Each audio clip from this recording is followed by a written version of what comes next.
दोस्तों, ये कर्ण पिशाचनी का तीसरा पार्ट है। अगर आपने इसके पहले के 2 पार्ट नहीं देखे तो जाके पहले वो देखें। जैसा कि आपने देखा, अर्जुन का राज खुल चुका था और अब कर्ण पिशाचनी पूरे सुखपुर के लोगों को परेशान कर रही थी।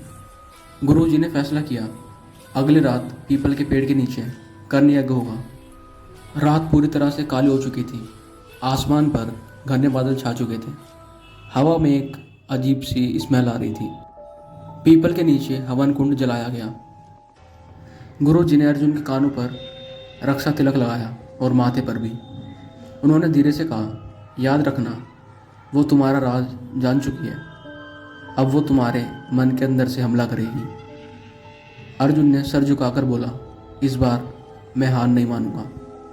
गुरु जी का शिष्य देव मंत्र जाप कर रहा था।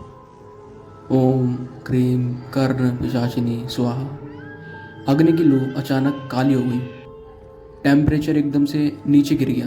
ठंड काफ़ी बढ़ चुकी थी। अर्जुन के कान के पास फिर वो सांस लेने की बिल्कुल चिपक कर आवाज़ आ रही थी। उसके कान में वो धीरे से बोल रहा था।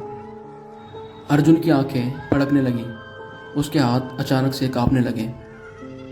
पिशाचिनी ने कहा, तुम मुझे क्यों सिद्ध करना चाहते हो जब तुम खुद अपने गुनाह से डर रहे हो। अर्जुन ने जमीन पर पकड़ मजबूत कर रखी थी। उसके चेहरे से आंसू टपकने लगे। अर्जुन अंदर ही अंदर पिशाचिनी की आवाज़ से लड़ रहा था। अंदर से आवाज़ आ रही थी। पिशाचिनी कह रही थी, तुमने राघव को बचाया क्यों नहीं। अर्जुन कहता है, हाँ मैंने उसे नहीं बचाया क्योंकि उसने मुझे कमज़ोर कहा था। जैसे अर्जुन ने ये लाइन बोली, हवा फिर से तेज़ हो गई। अर्जुन अचानक से चीखा। अर्जुन चिल्ला के बोलता है, मैं अपनी पूरी ज़िंदगी इस डर के साथ जीता रहा और आज मैं अपने गुनाह को मानने आया हूँ। पिशाचिनी थोड़ी कमज़ोर पड़ने लगी क्योंकि जिस राज को पिशाचिनी हथियार समझ के इस्तेमाल कर रही थी, अर्जुन ने उसे खुद स्वीकार कर लिया। गुरुजी ने त्रिशूल उठाकर अग्नि की लू में घुमाया। वो जोर से बोले, अग्नि शुद्धि प्राण रक्षा, पिशाचिनी अपने मूल में जा। जमीन अचानक से हिलने लगी जैसे कोई भूकंप आ रहा हो। हवेली के दरवाजे अचानक चालू बंद होने लगे और हवेली के अंदर से पिशाचिनी के चिल्लाने की आवाज़ आने लगी। अर्जुन ने अपना पूरा बल लगा दिया था, पूरी ताकत उस मंत्र उच्चारण में। अग्नि की लू आसमान तक चली गई थी। सब कुछ एकदम रुक गया। हवा वापस नॉर्मल हो गई। पेड़ का हिलना अचानक से बंद हो गया। अर्जुन बेहोश होकर जमीन पर गिर गया। गुरुजी ने उसे अपनी गोद में रखा। गुरुजी के शिष्य देव की आंख में आंसू थे।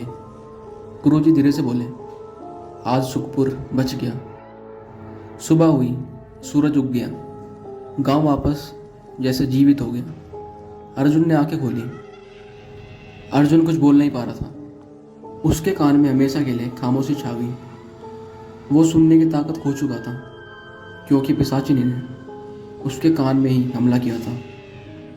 गुरुजी ने हाथ उसके सर पर रखा और बोला, तुमने गांव को बचाया है, पर तुम अब किसी की फुसफुसाहट नहीं सुन पाओगे, इस दुनिया की भी नहीं और दूसरी दुनिया की भी नहीं। अर्जुन ने हल्की सी स्माइल पास करी। उसने लिख कर कहा, शायद यही मेरी शांति थी। सुखपुर गांव आज भी वहाँ है। लोग आज भी उस पीपल के पेड़ के नीचे दिए जलाते हैं।